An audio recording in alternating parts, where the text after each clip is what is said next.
गांधी जी के ऊपर आप उंगली उठाते हैं तो संविधान पे हमला है, अडानी पे उठाते हैं तो देश पे हमला है। इंसान कब से देश हो गया? महात्मा गांधी जी ने जिन्होंने इतनी कुर्बानी दी, वो अपने आप को उन्होंने कभी नहीं कहा कि मैं भारत हूँ। जवाहरलाल नेहरू जो पहले यहाँ के प्रधानमंत्री थे, उन्होंने कभी नहीं कहा कि मैं भारत हूँ। किस तरीके से अडानी जी ने यह मान लिया कि वो भारत हैं? भारत है यहाँ के किसान, हमारे जवान भारत हैं। भारत माता नेहरू जी के हिसाब से था कि देश की जनता, गरीब मजलूम, वो भारत है। कोई उद्योगपति भारतीयता तो ले सकता है, हासिल कर सकता है, लेकिन भारत नहीं बन सकता है। भारत यहाँ के मजदूर किसान। उसे नहीं पता कि मेरा बच्चा पढ़ने जाएगा और नजीब की तरह गायब हो जाएगा कि नहीं हो जाएगा, ईद की शॉपिंग करने रोजे की हालत में जाएगा, जुनैद की तरह मार तो नहीं दिया जाएगा। अगर उसकी गाड़ी में अगर एक गाय है जो उसने अपने पैसे से खरीदी है दूध दोहने के लिए, उस गाय के नाम पे उसको पीट के मार नहीं दिया जाएगा। ये हम अगर जांच से डरते हैं, मतलब दाल काली है। दाल में काला नहीं है, दाल में अडानी है। आज ट्रेन में कोई चल नहीं सकता है अगर उसकी दाढ़ी और टोपी है। उसको पता नहीं है कि उसको पीट के उसका क्या हशर किया जाएगा, उल्टा उसी पे मुकदमे ठांस के अंदर कर दिया जाएगा। आज अगर कोई नमाज पढ़ लेता है अपने बीमार के लिए अस्पताल में, तो उस पर FIR हो जाती है।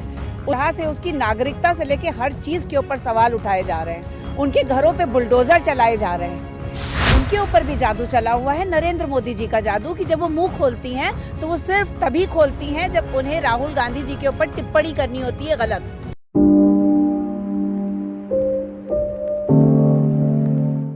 लोकसभा में राहुल गांधी के भाषण ने बीजेपी की बेचैनियां बढ़ा दी हैं। बीजेपी की तरफ से अब स्मृति ईरानी को आगे किया गया है कि राहुल गांधी ने जो कल भाषण दिया था लोकसभा में, उसे वो काउंटर करें। स्मृति ईरानी ने कहा है कि राहुल गांधी को अमेठी की जनता ने 2019 में जादू दिखा दिया था। मेरे साथ में इस वक्त महिला कांग्रेस की नेशनल कोऑर्डिनेटर सदफ जाफर मौजूद हैं। इनसे जान लेते हैं कि स्मृति ईरानी ने जो एक के बाद एक कई आरोप लगाए हैं, उन पर इनका क्या कहना है। मैम, स्मृति ईरानी कह रही हैं कि राहुल गांधी जादू की बात करते हैं कि जादू से प्रॉपर्टी बढ़ गई अडानी की, लेकिन उन्होंने तो जादू अमेठी की जनता ने दिखा दिया। देखिए, चुनावी हार जीत तो लगी रहती है, क्योंकि जब आप सियासत में रहते हैं, लेकिन बात यह है कि आप नैतिकता के आधार पे हारे हैं कि जीते हैं। हर उस मजलूम के लिए, चाहे वो हाथरस की रेप पीड़िता हो, चाहे उन्नाव का मामला हो, चाहे बिल्किस बानो का मामला हो, चाहे कश्मीरी पंडितों का मामला हो, हर मामले, बेरोजगारी का मामला हो, हमारी अग्निवीर का मामला हो, हर मामले पे अगर कोई बोला है प्रखरता से, तो वो राहुल गांधी जी हैं। उन्होंने हमेशा नैतिकता के आधार पे जीत हासिल करी है। और दूसरी ओर अगर देखा जाए तो जादू की बात करने वाली जो हैं, उनके ऊपर भी जादू चला हुआ है, नरेंद्र मोदी जी का जादू, कि जब वो मुंह खोलती हैं तो वो सिर्फ तभी खोलती हैं जब उन्हें राहुल गांधी जी के ऊपर टिप्पणी करनी होती है गलत।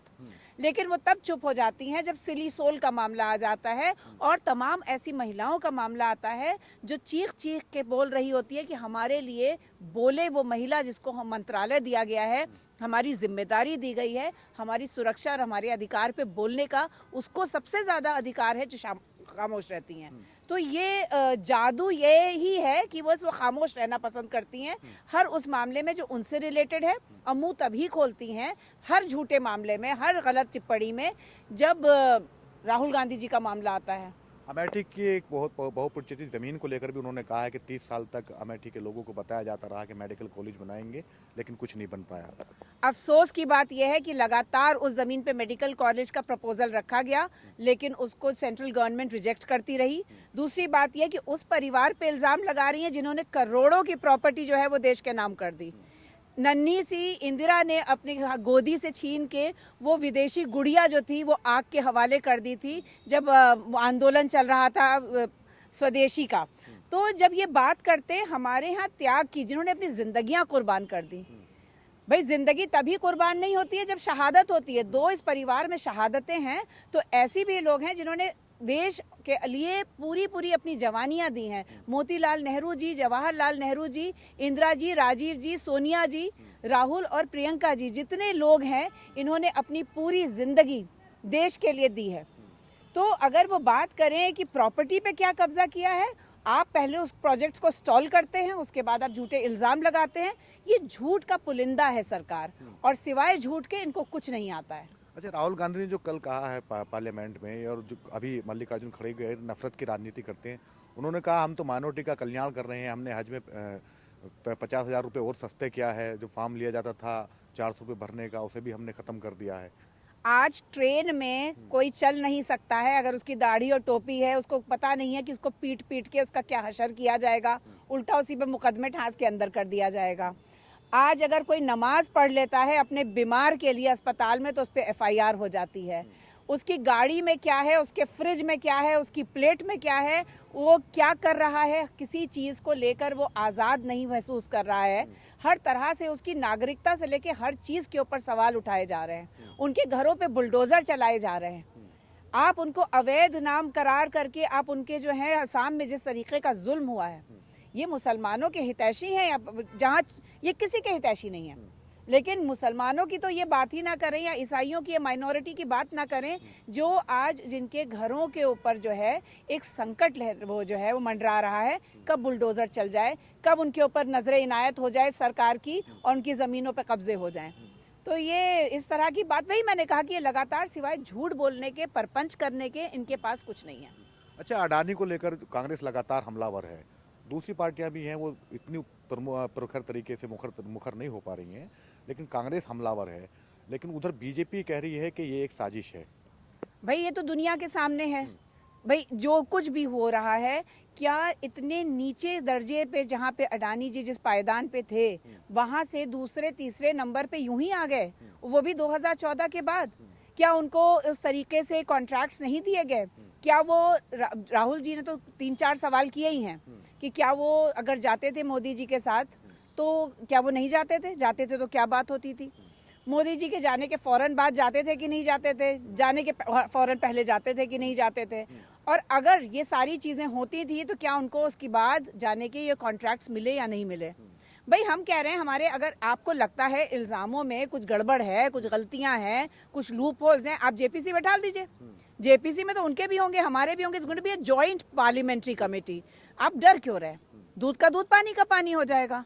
हम अगर जांच से डरते हैं मतलब दाल काली है। दाल में काला नहीं है, दाल में अडानी है। दाल में अडानी है, लेकिन अडानी कह रहे हैं कि भारत पे हमला है। कब से? मोदी जी के ऊपर आप उंगली उठाते हैं तो संविधान पे हमला है, अडानी पे उठाते हैं तो देश पे हमला है। इंसान कब से देश हो गया? महात्मा गांधी जी ने जिन्होंने इतनी कुर्बानी दी, वो अपने आप को उन्होंने कभी नहीं कहा कि मैं भारत हूँ। जवाहरलाल नेहरू जो पहले यहाँ के प्रधानमंत्री थे, उन्होंने कभी नहीं कहा कि मैं भारत हूँ। किस तरीके से अडानी जी ने यह मान लिया कि वो भारत हैं? भारत है यहाँ के किसान जिनका हक छीन के वहाँ पे उनके बड़े बड़े गोदाम बन रहे थे। यहाँ पे जो हमारी जो सैन्य बल है जिसको लगातार कमज़ोर करा जा रहा है, इनके हाथ में जिस तरह से देश की सुरक्षा के नियंत्रण बनाने की जो सारी चीज़ें दी जा रही हैं, सौंपी जा रही हैं, हमारे जवान भारत हैं। भारत माता नेहरू जी के हिसाब से था कि देश की जनता, गरीब, मजलूम, वो भारत है। कोई उद्योगपति भारतीयता तो ले सकता है, हासिल कर सकता है, लेकिन भारत नहीं बन सकता है। भारत यहाँ के मजदूर किसान हैं। अच्छा, अडानी की जब बात आती है तो फिर बात गहलोत की भी आती है और भूपेश बघेल की भी आती है कि वो भी इन्वेस्ट करा रहे हैं उनसे। क्यों नहीं इन्वेस्ट कराएंगे? लेकिन क्या हम गरीबों का हक मार के करा रहे हैं? क्या किसान आदिवासियों की जमीन छीन के उन्हें दे रहे हैं? बात है कि निवेशक से निवेश तो कराएंगे, निवेश नहीं कराएंगे तो हमारी सरकारों के पास पैसा कैसे आएगा? करोड़ों रुपए हमारे GST का दबा के बैठी हुई है सरकारें। हमारे यहाँ बराबरी है, जितने उद्योगपति हैं सबको हम बराबर का दर्जा देते हैं, बराबर के टेंडर होते हैं, उसमें पारदर्शिता है। जो जीतेगा वही होगा। लेकिन बात यह है कि हम क्या किसी के गरीब से, क्या हमने अपनी पॉलिसीज को ट्वीक किया है, उनको कमजोर किया है, या अडानी को देने के लिए उनके मुताबिक किया है? तब बताएं। वरना निवेशक तो सबको हक मिलता है, हम किसी का हक क्यों मारे? आप चूंकि माइनॉरिटी से आती हैं, जो अभी आम बजट पेश हुआ उसमें 38% की कटौती कर दी गई माइनॉरिटी के बजट पे। कांग्रेस इस मुद्दे को कैसे देख रही है? देखिए, लगातार जिस तरीके से स्कॉलरशिप्स को कमज़ोर किया गया है, माइनॉरिटी के बजट को कमज़ोर किया है। एक तरफ आप कह रहे हैं ये गरीब तबके के लोग हैं जो स्कॉलरशिप लेने बच्चे जाते थे। आप पसमानदा मुसलमानों की बात कर रहे हैं कि आप उनके हितैषी हैं। एक दो चेहरे चमके हुए दिखा देंगे, पहले वाले चेहरे तो सब डिफंक्ट हो गए, जो कभी बेचारे नेता हुआ करते थे, अब 2 रुपए के ट्रोलर हो गए हैं माइनॉरिटी से आने वाले इनके यहाँ बीजेपी में। लेकिन आप उनको रिप्रेजेंटेशन नहीं दे रहे हैं राज्यसभा लोकसभा में, आप उनको टिकट नहीं दे रहे हैं। चुनाव होता है तो आप अब्बा जान और भाईजान पे आ जाते हैं और बात करते हैं मुसलमानों के हितैषी होने के। हम करनी में और जो उनकी कथनी है उसमें जो इतना बड़ा अंतर है, अगर आप उसको देखें तो साबित हो जाता है कि ये कितने माइनॉरिटी के पक्ष में है। एक तरफ गिरजाघर तोड़े जा रहे हैं, दूसरी तरफ आप बात करते हैं हम माइनॉरिटी के हितैषी हैं। तो जिस तरीके से ये महिलाओं के हितैषी हैं कि बलात्कार होता है और रात के अंधेरे में परिवार को नज़रबंद करके केरोसिन डाल के जला दी जाती है लड़की, ठीक उसी तरीके से ये माइनॉरिटी के भी हितैषी हैं। ये अभी दिल्ली में जंतर मंतर पर मुसलमानों के खिलाफ और ईसाइयों के खिलाफ नारेबाजी हुई है, भड़काऊ बयान दिए गए हैं एक बार फिर से, और हिंदू राष्ट्र बनाने की शपथ ली गई है। कैसे देख रही है कांग्रेस इसे? देखिए, कांग्रेस संविधान को जानती है। कांग्रेस के राज में कभी इस तरह की हरकत नहीं हुई थी। अगर हुई होती तो इमिडिएटली उसके ऊपर जो है वो संज्ञान लिया जाता था। क्या कोई गिरफ्तारी हुई है? वो नहीं होगी। वो इसलिए नहीं होगी क्योंकि छूट पीछे से ये कठपुतलियां जो आगे इस तरीके के जहरीले भाषण दे रहे हैं, इनके पीछे कठपुतलियों के धागे तो किसी एक के हाथ में है। वो अपने आप को दूर रखते हैं, लेकिन उनके जो फ्रिंज एलिमेंट है, ये उनके फ्रिंज एलिमेंट है जिनको वो पूरी तरह से संरक्षण दिया गया है, हिम्मतें दी गई हैं कि वो बात कर सके। मुख्यमंत्री जो है, होने वाले मुख्यमंत्री, अब मौजूदा यूपी के मुख्यमंत्री है, उनके मंच से कहा जाता है कि महिलाओं का कब्र से निकाल के बलात्कार करो, और वो पीछे बैठे मुस्कुराते रहते हैं। ये संरक्षण प्राप्त लोग हैं जिनसे कहा जाता है कि आप इस तरह की बात करें। आखिरी सवाल है, स्मृति ईरानी जो दावा कर रही हैं कि हज पे कटौती कर दी गई, वो मतलब महंगाई कम कर दी, हज की 50,000 रुपये सस्ता कर दिया, लेकिन जो बजट का सवाल है, जो 38% बजट कम हुआ है, उस पर क्यों नहीं बोल पा रही हो? मैं वही कह रही हूँ ना कि भाई आमदनी आज की तारीख में माइनॉरिटी कमा तो पा नहीं रहा है।